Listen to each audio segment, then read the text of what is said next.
ти зараз мене питаєш? Давайте Як це є? знімемо, я трошки запуталася. Ще раз скажи питання. Раніше я працювала з Михайлом Саакашвілі. Хто спонсує цей проект? Університет Шевченка, він дає такий вектор культурний і вектор цінностей українських. Чи не заважає тобі твоя навантаженість в твоєму особистому житті? Мета нашого проєкту – це змінити акценти в нашій історії. Є інформація, що ти працювала у Верховній Раді України. 10 гривень, я тобі шоколадку. А якщо мова йде про цінності, Давай домовлятись, люблю шоколадки. ми ні в якому разі не маємо дати цим людям назад українське громадянство. Що ж, настав час розповісти вам про конкурс. Переможець отримає пропозицію знятись у нас в інтерв'ю. Так, ми візьмемо у вас інтерв'ю і поговоримо про вас. Є 3 основні умови, що потрібно зробити для того, щоб взяти участь у цьому конкурсі. Перше – це підписатися на наш канал. Друге – це запостити в сторіс наш останній пост, в якому про конкурс теж написано в інстаграмі. І обов'язково тегніть нашу сторінку в інстаграмі, щоб ми побачили, що ви берете участь у конкурсі. І третє – це викласти наш останній випуск до себе на сторінку УФБ і якось заохотити людей його подивитись, поставити нам лайк, підписатись.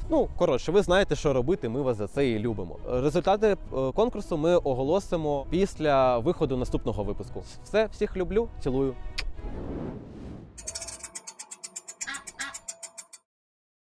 Що ж, друзі, настав час для нового випуску. Сьогодні до мене в гості завітала прекрасна дівчина, яка в своєму віці вже встигла попрацювати у Верховній Раді. Зараз працює на урядову організацію Invest Ukraine та запустила свій власний історичний проект, котрий популяризує історичну освіту. Таня Баграновська. Юху! Що ж, Тань? Як тобі взагалі погода, настрій? Привіт, Жень, дуже приємно. Дякую, що запросили мене. Я завжди рада підтримати український контент, український Ютуб. Я думаю, що погода нам сьогодні якраз допомагає і немає дощу, слава Богу, і думаю, що наша розмова буде конструктивною. Через це не доведеться бігти, тікати кудись, ховатися від дощу. Хочу тебе запитати, в нас була трохи інакша домовленість щодо зйомки.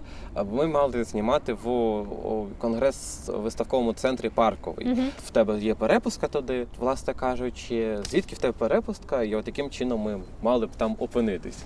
Раніше я працювала з Михайлом Саакашвілі. Я була його особистим помічником і прес-секретарем певний час. І потім, коли він став головою виконавчого комітету Національної ради реформ, я теж працювала в Офісі простих рішень та результатів. Але потім трошки вирішила змінити діяльність і зараз працюю у секторі інвестицій. Тому, власне кажучи, наша дружба збережена, і тому я без проблем можу, знаєте, посприяти молодим проектам, я зрозумів. Що ж, приємно. На природі теж прекрасно, я вам скажу, сьогодні реально, хоч і трохи прохолодно, але прекрасне небо, весна, вже все зелене, тож сподіваємось, ви так само насолоджуєтесь цією красою, як і ми. Провівши певні дослідження, я з'ясував, що ти така юна, вродлива, маєш 3 вищі освіти. Ти закінчила бакалаврат та магістратуру з права та бакалаврат з історичної освіти, правильно? Так, можна, мабуть, краще сказати, що це 2 освіти. Я думаю, що 3-ю я здобуду найближчим часом, але я все-таки рахую, що це 2 вищі освіти, тому що якби в мене була там 3-я, якась інша, просто я продовжувала вчитися. Тобто я закінчила бакалаврат права в Національному економічному університеті імені Вадима Гетьмана за спеціальністю господарське право. Так. І в університеті Шевченка я закінчила бакалаврат історії, новітньої історії України, зокрема, і потім закінчила магістратуру конституційного права в Національному університеті Шевченка. Я це виокремлюю як 3 освіти, тому що в тебе магістерська освіта відрізняється за вектором. Так. Це також юридична, але це вже конституційне право, тому я виокремив їх як 3 окремих. Чому вирішила йти на магістратуру в Шевченка? Чим тобі не подобається КНЕУ? Чесно кажучи, мені є з чим порівняти. Я абсолютно за те, щоб освіта була конкурентно спроможною. І я вважаю, що все-таки університет Шевченка – це один з найкращих університетів. Чисто це моя думка, вона може бути суб'єктивною. Але я думаю, що якщо порівняти це з вишами, такими як Український католицький університет чи Києво-Могилянська академія, це буде більш доречно, якщо ми говоримо про університет Шевченка. Тому що насправді він дає одну з найкращих ґрунтовних освіт. Я вважаю, що ця освіта досить прогресивна. І, наприклад, те, що я отримала базову свою освіту історичну, я спочатку дуже сумнівалася, чи мені справді потрібна історія, чи це мій шлях, чи, можливо, мені взагалі в інший бік. Але зараз, трошечки як пройшов час, я абсолютно визнаю, що це було найкраще рішення, яке я могла прийняти там в 17-18 років. А ти паралельно на двох бакалавратах навчалася? Так, я паралельно навчалася на 2 бакалавратах. І я порівнювала, і якість... очно на обох чи якийсь був одна заочно? заочному я навчалася на юридичному факультеті і на стаціонарі на історичному. І я думаю, що ключову роль тут грають, мабуть, навіть не якість знань, тому що часто ми їх здобуваємо самі. Знання, викладач тобі дає можливості, дає інструменти, як ти маєш ці знання здобути. Ключовим є те, що все-таки університет Шевченка, він, скажімо, дає такий вектор культурний і вектор цінностей українських. І, на мій погляд, для того, щоб виховати покоління освічених людей, це вкрай важливо. Тобто, грубо кажучи, в Шевченка викладачі більш проукраїнські, ніж в КНЕУ? Я не маю це на увазі, розумієте? Тут мова йде про культурний рівень, в першу чергу. Більш інтелігентні. Патріотичний, так? Тут я можу сказати вам таку річ, можливо, вона не популярна, але якщо викладач або вчитель патріот, який, в принципі, наприклад, якщо ми говоримо про школу, і дитинка з 5 класу вчить історію, і в неї викладач прекрасно викладає історію, а потім каже «русський мір», то це прививає зовсім інші цінності. Через це я вважаю, що університет Шевченка є таким осередком патріотизму. Для мене, у всякому разі, таке враження склалося, поки я там вчилася, можливо, для когось по-іншому. Як студент КНЕУ все заперечую. Ні, знаєте, Жень, я абсолютно не хочу сказати нічого там поганого про КНЕУ, це теж була крута школа. І, чесно кажучи, з точки зору вимогливості викладачів, вони теж були досить вимогливими. Тут немає абсолютно ніяких питань. Це причина, чому наші випуски виходять двічі на тиждень, раз на 2 тижні, перепрошую. Тому тут ніяких. Я б хотіла акцентувати увагу на культурному все-таки питанні цього освіти взагалі. І зважаючи на те, що ти фахівець не тільки з права, а ще й маєш історичну освіту, як ти вважаєш, чи має вплив рівень обізнаності в історичних процесах світу та України на законотворчу діяльність та й на юридичну в цілому? Я думаю, що питання тут не в законотворчості, а в державотворчості. Тому що я вважаю, що ми як держава ще творимося, і є якісь певні хвороби, є якісь певні недоліки, але якщо та людина, яка є законотворцем, вона знає історію свою, вона знає українські цінності, вона розуміє українську ідентичність. Вибач, будь ласка. Тоді це є, я думаю, в цьому контексті так. В цьому контексті це важливо. Тому що, знаєте, тут питання не продати факти, події. Тут завжди можуть бути, ми їх знаємо, і, наприклад, навіть на різні події можуть бути різні думки, можуть бути різні міфи. Питання не в цьому. Питання в тому, на яких речах цей законотворець акцентує увагу. Тому що історія, вона ж, знаєте, це не в'язниця. Вона завжди дає, можливість, вільного плавання в якійсь мірі. І наскільки якісно цей законотворець, який пише, наприклад, закони, які впливають на всю країну, якісно користується цією історією, в цьому питанні. Одним словом, так, має певний вплив. Обов'язково, звісно. Добре, сама сказала про факти певні. Пам'ятаєш ще там щось з історії України? Основні дати? Наприклад. Окей, пропоную коротенький просто бліц. Давай, якщо я скажу щось неправильно, ви це не будете показувати. Ми подумаємо. У мене 10 дат. Так. І я попрошу тебе за Ой, треба було мені попередити, щоб я повторила. Ну, вони, до речі, майже не повторюються по століттях, так що не Давай. хвилюйся. За хвилинку я попрошу тебе впоратись. Ну давай. 988, Ну це хрещення Русі. 1240, Монголо-татари зруйновують Київ. 1462, Ольвітов чи Ольгерт? битва на Синіх А, водах. точно, битва на Синіх водах. Я ж кажу, треба було сказати мені, що я повторила. Та нічого, 1440. 1440 – це Кримське ханство. Так, створення Кримського ханства. 1569, Унія. яка? 69-й Люблінська. Сен-Сунія. Річ Посполита. 1596, Ця унія, яка церкву об'єднала. яка церква виникла? Ну, уніатська, відповідно, церква, греко-католицька. Греко-католицька. Люблінська унія. Так, 1710 рік, Це перша конституція Пилипа Орлика. 1861, Це Валуївський циркуляр. це скасування О, кріпацтва. перепрошую, так. І Скасування кріпацтва. дата, яку має знати кожен глядач. 24 серпня 91 року. Незалежність. Так. Поговоримо зараз трошки про твої поточні проекти.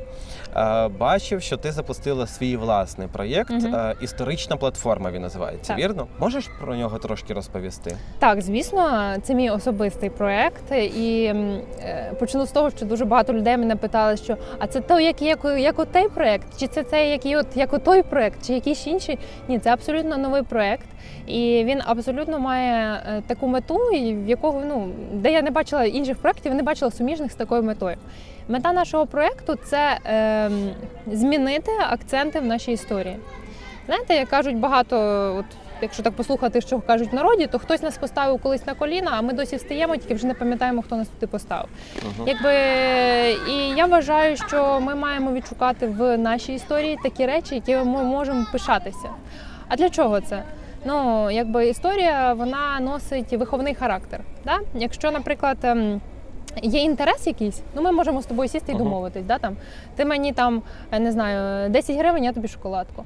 А якщо мова йде про цінності... Давай домовлятись, люблю шоколадки.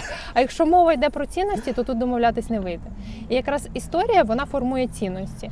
Тому що, що таке цінності? Це те, ради чого ти можеш не поспати 2 ночі, ради чого ти можеш віддати свою зарплату, те, ради чого ти, я не знаю, не дай Боже, можеш своє життя покласти. Оце цінності. І коли історія трошки, скажімо, не в фактажі, а вона ставить акценти не на ті речі, то ми маємо проблему не з патріотизмом, а в якійсь мірі з патріотичним вихованням. Тому що, на мій погляд, історія в першу чергу має виховувати, а вже потім формувати якісь погляди і так далі. От якось так. Про мету ти розказала прям детально, шикарно. Про актуальність теж сказала. А от хто спонсує цей проєкт? Дивіться, все дуже просто. Ми нічого не приховуємо. Допомагають нашому проєкту Українська діаспора, Українська діаспора. Так, це окремі люди, але ми обов'язково їх покажемо. Немає ніякого питання. Тому що мені десь закидали в коментарях, що вас спонсують олігархи, друзі. Та якби спонсували такі проекти олігархи, то наша країна вже була б зовсім на іншому рівні, розумієте? Якби хоча б гривня, 2, 5, 10 пішли звідти та на культуру і історію, то ми б дуже далеко вже були. Абсолютно згоден. І от в тему. Друзі, ви теж можете стати нашими спонсорами. Реквізити в описі під відео. Будемо вам дуже вдячні. Любимо вас, ви нам допомагаєте цим розвиватись. І останнє питання по твоєму проєкту. Наскільки в тебе велика команда? На даний момент наша команда складається з мене, помічника і оператора. Прекрасно. Тому вона поки що маленька. Ми відкриті до співпраці з тими людьми, які готові міняти нашу країну на краще. Це успішна концепція, до речі, на 3 чоловік. Ми так само починали і зараз працюємо. Працює ідеально. Супер, класно. Легше доходити до поєднання, до узгодження, вірніше, думок і тому подібне. Окрім того, що ти займаєшся цим проєктом, як я вже раніше згадував, ти працюєш в урядовій компанії Ukraine Invest. Чим займається ця організація? Ця організація займається залученням та підтримкою інвестицій Ну, зокрема, це великі інвестиції і це закордонні інвестиції. Перепрошую. Тобто ви ті самі бізнес-няні, про які говорив Так. наш президент? Так, оце той закон, який був прийнятий там, я не пам'ятаю, місяць чи два тому, про інвестняні, про підтримку інвесторів зі значними інвестиціями. Цим займається саме наш офіс. Так. Яка там в тебе посада, які обов'язки? Я Що є саме ти радником виконуєш? виконавчого директора, і відповідно я займаюся комунікацією між там певним чином між офісом президента, займаюся комунікацією з наглядовою радою, ну з різними державними установами. Тобто моя задача полягає в налагодженні контактів. А хто тебе туди запросив? Ти пройшла конкурс чи по знайомству хтось покликав, сказав, що от у нас є вакансія, приходь на співбесіду? Дивіться, якби там просто виставляються вакансії. Там, якщо я не помиляюся, немає такого розуміння як конкурс, тому що це, якщо це конкурс, це має бути якась керівна посада. Якщо ти бачиш вакансію, ти можеш подати своє резюме і без проблем, якщо ти підходиш. Якщо в тебе є певний набір знань і таких skills, Угу. будь ласка. Ну то ти сама побачила оголошення про те, що є вакансія, чи тобі хтось про це повідомив? Я вже не пам'ятаю, чесно кажучи. Мені багато різних тоді вакансій надходило, тому що я якраз хотіла змінити свій рід діяльності трошки. Але наскільки я пам'ятаю, я просто подала документи і таким чином це. Я зрозумів. А от які в сьогоднішніх реаліях існують труднощі по залученню іноземних інвестицій до України? Що стримує процес надходження інвестицій? Ну, дивіться, тут знову ж таки треба повернутися ви мене запитували першочергово про там законотворчість, історію і так далі. Отут треба повернутися до знову політичного питання.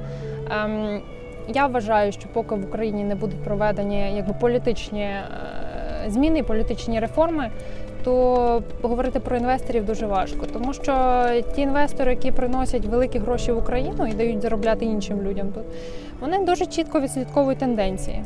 Ну, це питання бізнесу, і я думаю, що поки не буде реформи судової, говорити про якісь тенденції такі глобальні, що зараз до нас прийдуть там енна кількість інвесторів, і це буде популярно приносити гроші в Україну, так як, наприклад, свого часу було при Михайлі Саакашвілі в Грузії. Такого, будемо відвертими, зараз нема. Хоча певний, скажімо, такий коридор можливостей, він був певний час.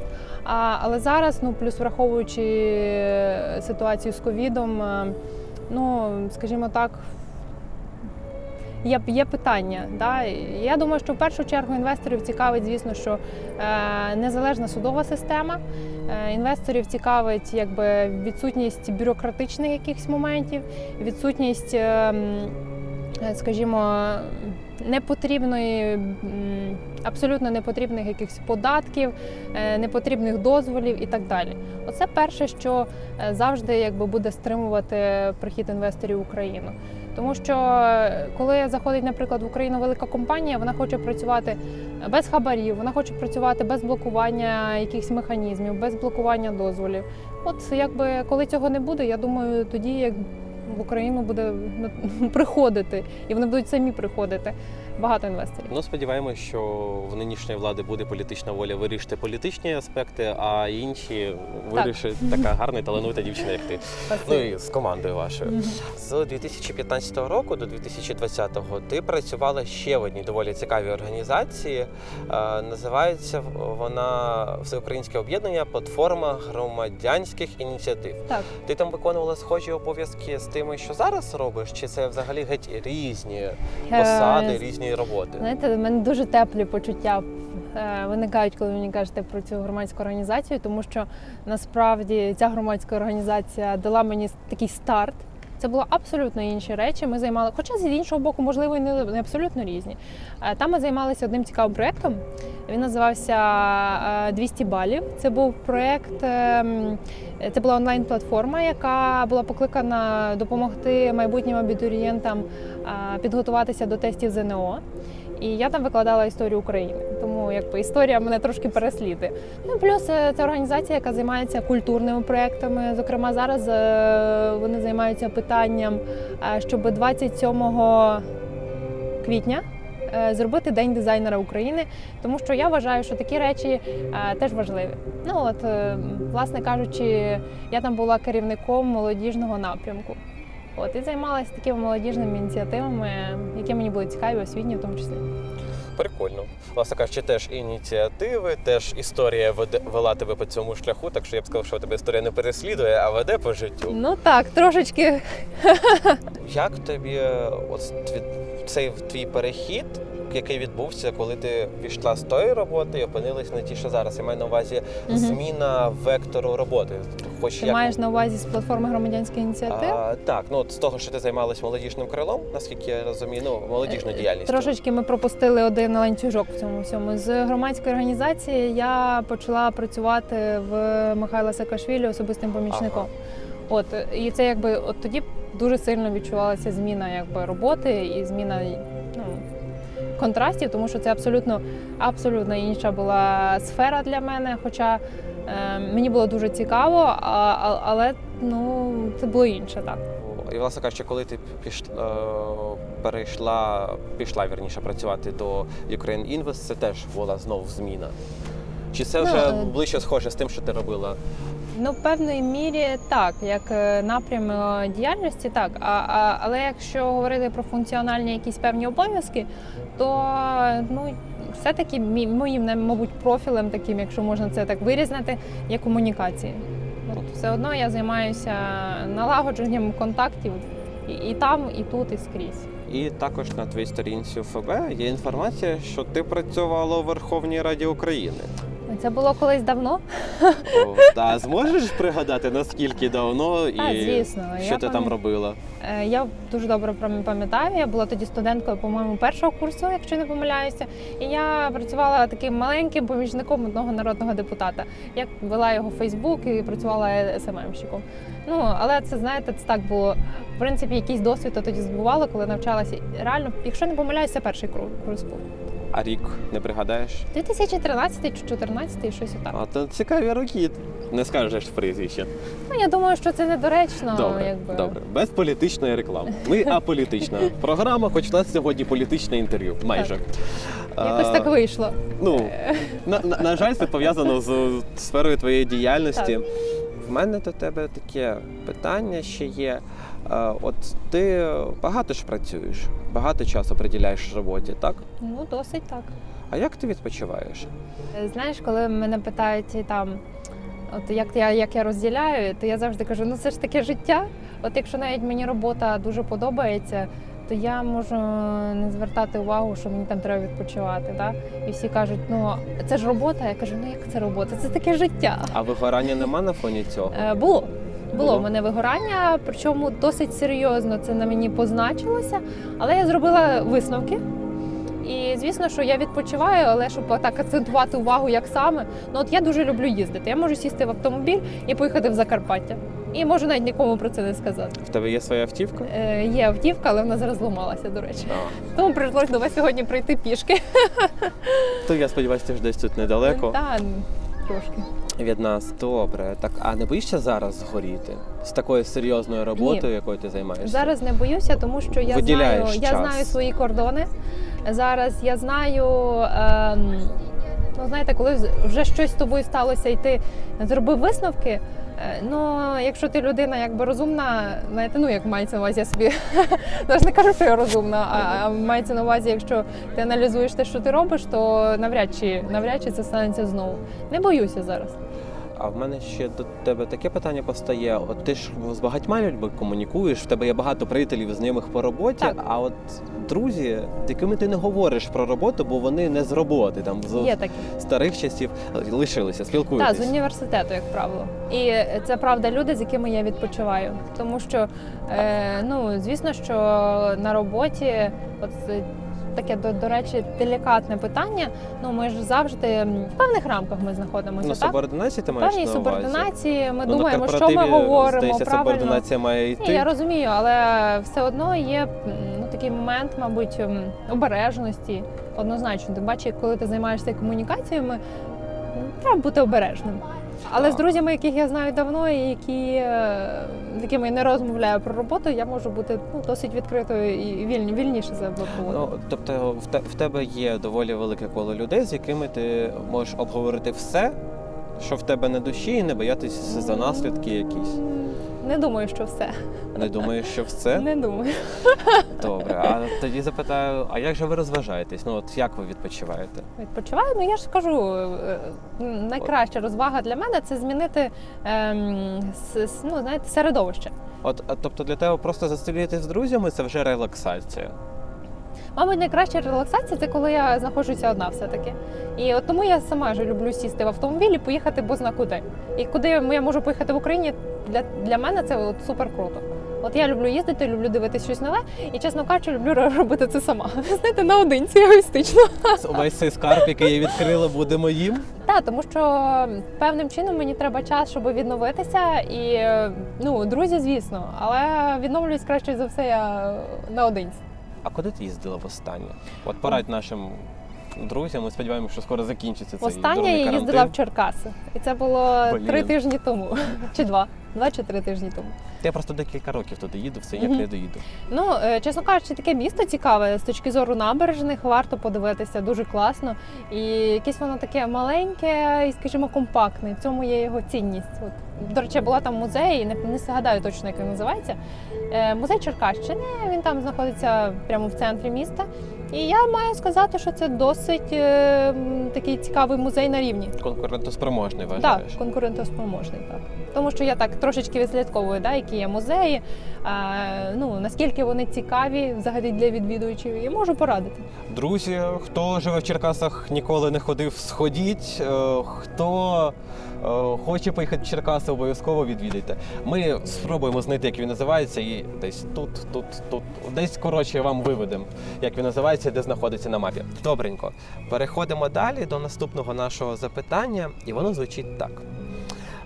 Ти випускниця однієї з шкіл Печерського району, саме 32-ї гімназії, ми вже дізнались. Також ти була лідером шкільного самоврядування своєї школи. Так. І лідером шкільного самоврядування Печерського району. Так. Як думаєш, той досвід, який ти набула, керуючи всіма учнями школи і певною мірою навіть району, чи сприяв він твоєму кар'єрному розвитку? Чи дало воно тобі ту базу, яку ти зараз активно використовуєш? Є такий, не знаю, чи це такий механізм. От, наприклад, якщо ти активна людина, тобі обов'язково відкриваються якісь можливості. Якщо тобі відкриваються можливості, відповідно, ти ростеш, правильно? Тобі відкриваються інші можливості. Я ще зі школи була дуже, знаєте, такою, я і зараз дуже принципово до справедливості ставлюся. От у мене загострене відчуття справедливості. І, про себе, звісно, так не можна казати, але терпіти не можу непорядних людей. І я маю сказати, що от лідерство, активна позиція, яка мені була надана там школярами школи, спочатку мене вибрали президентом школи, потім я була президентом Печерського району, вона мені ще більше загартувала оці от якості, які в мене були. І я абсолютно впевнена, що, звісно, мені в моїй діяльності, практично, звісно, що ні. Але з точки зору продовження оцієї, знаєте, життєво активної позиції, мабуть, що це мені дало основні якісь переваги. Тому що звичка, коли ти звикаєш активно жити, ти просто не можеш уявити, як ти зараз, ви мене питали, як я відпочиваю, я того думала про це. Як я собі можу уявити, що я там сиджу без діла просто. Я собі не можу такого собі уявити. То це так. Тобто школярам, нас дивляться школяри, школярі в тому числі серед наших глядачів, ти б порадила, якщо в них є плани на активну участь у розвитку держави, починати ще під час навчання школи, що в них є ця можливість? Однозначно, і це гарний майданчик для того, щоб спробувати себе і зрозуміти, тобі сюди, чи можливо ти хочеш там, я не знаю, в інший бік кудись іти. Це абсолютно така перша сходинка для тих, хто хоче себе спробувати в соціально-політичному, активному житті, якомусь суспільному житті. А далі це волонтерство і активізм, котрий був в університеті, чим доступний, тому що дуже багато але вишів. погодьтеся, що люди, які займають життєву позицію, вони так чи інакше є якимись агентами змін. Хтось на своєму маленькому, знаєте, рівні у своєму дворі висаджує квіточки, хтось на своєму більшому рівні допомагає там дитячим будинкам, хтось ще на вищому рівні там пише закони і так далі. І це все насправді від того, яка життєва позиція у людини. Абсолютно згоден, абсолютно підтримую. Тож, друзі, все у ваших руках. Будучи головою шкільного самоврядування, я думаю, ти неодноразово бувала в дитячому таборі «Артек», то що в Криму, в справжньому Артезі. І от питання, чи болить тобі, коли згадуєш? От прямо дуже болить. Прямо дуже сильно. І, чесно кажучи, Не пробачила, не відпустила? Я вам скажу таку штуку. Ну, от ми говорили про мій проект, не хочу забігати сильно наперед, але ми хочемо ґрунтовно там приділити увагу темі Крима. І Крим для мене це було, знаєте, таке місце сили. І так як ми їздили туди на збори шкільного самоврядування, для мене це такі найкращі спогади в житті. І те, що зараз я не можу поїхати вільно в Крим, це для мене просто біль. У мене є така маленька мрія, от така маленька, така рожева мрія. Я хочу жовтий кабріолет. Я хочу на цьому жовтому кабріолеті кататися по українському Криму. І я дуже вірю, що Крим повернеться в Україну. Зустрінемося на Ялтинській набережні, я там буду сидіти і мене буде обслуговувати україномовний офіціант. Обов'язково. Відсвяткуємо День Незалежності. Домовились, ви всі свідки. Власне кажучи, ти ж вже була на першому курсі в тих роках, коли це все відбувалось. Чи бачила ти тоді маркери, сигнали там в останні роки школи, на початку навчання в університеті, що воно все йде до того? Мій дідусь, він тоді ще був живий. І я, можливо, в школі ще цього не розуміла, але він, от знаєте, як казав, коли почалася революція там гідності, коли от почались там в кінці 13-го року, це був десь листопад, грудень. Ну так. І він тоді весь час сказав, що буде війна з Росією. І, в принципі, я вихована в такому, мабуть, середовищі, яке, не те, що спонукало мене до цих роздумів, але, мабуть, так і було. Воно мене спонукало до тих роздумів, чому так сталося і що відбувається взагалі в той момент. От якось так. Що ти скажеш про людей, або тим людям, може вони нас дивляться, які тоді повірили у своє прекрасне, успішне майбутнє з нашим північним сусідом, а зараз мріють про те, щоб повернутися під контроль України, розчарувавшись в тому, що вони там нікому не потрібні? Дивися, я думаю, що ті, хто розчарувалися, що вони там нікому не потрібні, вони, я думаю, що ці люди якби покинули території окуповані, і вони мешкають і живуть на тих територіях, які є підконтрольні Україні. На жаль, не у всіх є можливості. Так, але розумієш, от у мене є дуже жорстка позиція стосовно тих людей, які взяли там, наприклад, російське громадянство. І ті люди, наприклад, це не ті, що звичайні люди, а ті, хто стали директорами шкіл, хто пішли працювати в поліцію, в прокуратуру російську. У мене дуже жорстка позиція. Я вважаю, що коли ці території повернуться до України, в тому числі Крим, ми ні в якому разі не маємо дати цим людям назад українське громадянство. Вони мають мешкати в тій країні, громадянство якої вони взяли. Абсолютно, це може бути, хтось може бути згоден, хтось може бути ні. Але я вважаю, що якщо ми говоримо про ключові позиції державні, тут має бути абсолютно чітка, жорстка позиція. А як щодо простих людей? От саме там пенсіонерів, котрі були вимушені взяти ті паспорти, щоб це розумію. Виживати? Я це розумію абсолютно. І тут мають бути механізми держави, в першу чергу, яка буде, як пояснити це, контролювати. І аналізувати, відповідно, я думаю, що держава має такі інструменти, якими вона може якусь модель вибудувати, щоб ті люди, які дійсно були змушені це зробити, в них не було іншого способу, не було іншого варіанту, щоб вони за це не були покарані державою. А ті люди, які зробили це умисно, які підтримують зараз Російську Федерацію, я думаю, що ми маємо бути дуже жорсткими з ними. І це не політична заява, це обговорення соціальних проблем. Прошу зауважити всіх. Я перепрошую, що ви ж Ні, мене ні. попереджали, що якби Насправді, це моя громадська позиція. так, це абсолютно позиція громадська. громадянина України. Я з Танією абсолютно згоден в усьому, що вона каже, і ніяким чином ми не агітуємо ні за які партії, тому подібне. Ми просто дивимося на реалії розвитку України. Дивіться, можуть бути різні погляди у людей, але і це нормально. І якась амбівалентність, вона теж нормальна. Але я думаю, що знаєте, коли ти озвучуєш щось, це має бути в будь-якому випадку в інтересах української держави. От, все, власне От, кажучи, або ти власне себе кажучи, це асоціюєш з відповідь, да. державою, інвестуєш в її розвиток, там, своєю законну слухняністю, тим, що ти працюєш, плачеш податки, і потім щось можеш від неї вимагати, то тоді ти справжній українець. А якщо ти сидиш, Можна я кажеш... скажу про податки, до речі? Я Так. от, знову ж таки, можуть мене закидати камінням, і вас, мабуть, теж, але я вважаю, що держава починається, от коли, знаєте, кажуть, ця країна мені нічого не дала. Так що дав ти їй, Знаєте, правильно? ми молода країна, і я думаю, що держава починається не з податків, комуналок, тарифів, вона починається з патріотизму.